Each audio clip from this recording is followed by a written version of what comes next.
Nah, kita lanjutkan karena terpotong.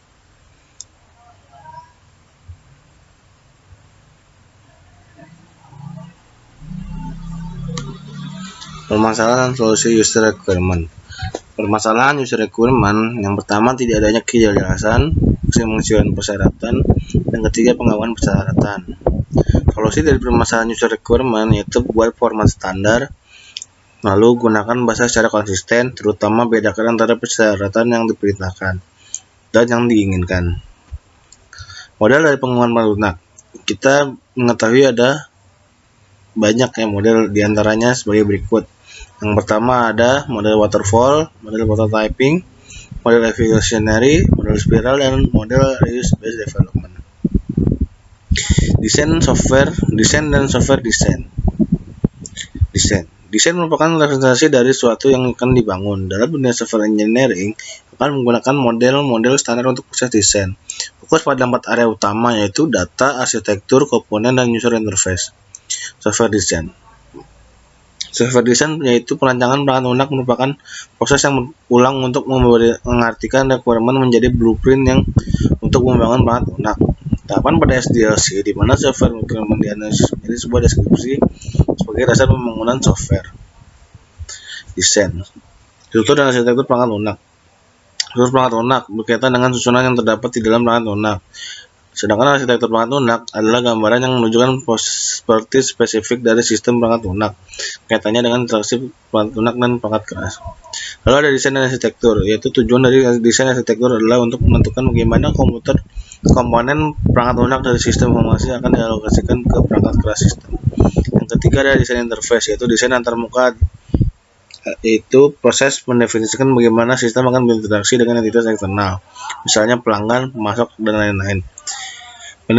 Mendefinisikan secara di mana pengguna akan berinteraksi dengan sistem, yaitu bagaimana memberikan input dan mendapat output, serta bagaimana sistem menerima dan menjalankan perintah.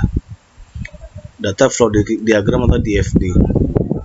DFD merupakan model sistem grafis yang menunjukkan semua utama persyaratan untuk sistem informasi dalam satu diagram, yaitu input dan output, proses dan penyimpanan datanya. Construction basic concept diantaranya adalah sebagai berikut. Yang pertama ada minimizing complexity, anticipating change, construction for verification, reuse, dan standard in construction. Construction basic concept yaitu minimizing complexity, yaitu dalam kondisi perangkat lunak meminimalisir kompleksitas jauh lebih diutamakan daripada membuat kode yang pintar namun tidak mudah dipahami. Yang kedua, tadi anticipating change, yaitu dalam melakukan konstruksi perangkat lunak, antisipasi terhadap perubahan dilakukan oleh software engineering dengan membuat software yang extensible. Artinya perangkat lunak dapat ditingkatkan tanpa mengganggu struktur dasarnya. Yang ketiga, construction for verification, membangun perangkat lunak yang memberikan kemudahan untuk software engineering dan tester untuk mendeteksi kesalahan, termasuk mengikuti standar pengkodean, pengujian unit, dan mengorganisasikan kode untuk mendukung pengujian otomatis dan mengatasi penggunaan bahasa yang kompleks atau sulit dipahami. Reuse yaitu berkaitan erat dengan penggunaan kembali. Dalam konstruksi terdapat dua aspek yang terkait erat dalam konsep reuse, yaitu konstruksi untuk digunakan kembali dan konstruksi dengan menggunakan kembali. Yang terakhir adalah standard in construction, yaitu menerapkan standar pengembangan eksternal atau internal selama konstruksi, membantu mencapai proyek tujuan untuk efisien, kualitas, dan biaya. Maintenance adalah pemeliharaan perangkat lunak atau aktivitas perubahan modifikasi perangkat lunak setelah perangkat lunak digunakan. Alasan diperlukan maintenance yaitu memperbaiki kesalahan, meningkatkan desain, peningkatan implementasi, ada interaksi antarmuka dengan perangkat lain. Lalu ada perubahan perangkat keras sehingga perangkat lunak perlu menyesuaikan, lalu migrasi perangkat lunak dan perangkat lunak sebelumnya diubah. Tujuan maintenance yaitu memperbaiki kesalahan dan meningkatkan kinerja dengan tetap mempertahankan integritas perangkat lunak tersebut agar lebih berbeda dari sebelumnya atau lebih baik. Kategori software maintenance. Yang pertama ada corrective maintenance, yang kedua ada adaptive maintenance, yang ketiga ada preventive maintenance, yang keempat ada preventive maintenance. Kategori software maintenance. Yang corrective maintenance yaitu modifikasi reaktif. Hal yang dilakukan setelah adanya koreksi masalah yang ditemukan. Kategori ini termasuk dalam kategori perawatan darurat yang merupakan suatu modifikasi yang tidak terjadwal. Dilakukan untuk menjaga profesional produk perangkat lunak. Sedangkan adaptive maintenance yaitu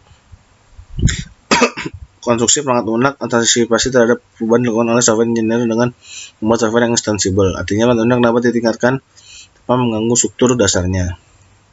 Ketiga, ada preventive maintenance, yaitu modifikasi perangkat lunak untuk menyelesaikan perangkat tambahan untuk pengguna, peningkatan dokumentasi program, dan pengodean ulang untuk meningkatkan kinerja perangkat lunak atau atribut perangkat lunak lainnya, misalnya perubahan fitur. Preventive maintenance yaitu modifikasi perangkat lunak untuk mendeteksi dan memperbaiki kesalahan laten dalam perangkat lunak sebelum mereka menjadi kesalahan operasional. Biaya dan faktor biaya maintenance. Biaya dari maintenance yaitu biasanya lebih besar dari biaya development, dipengaruhi faktor teknis maupun non teknis.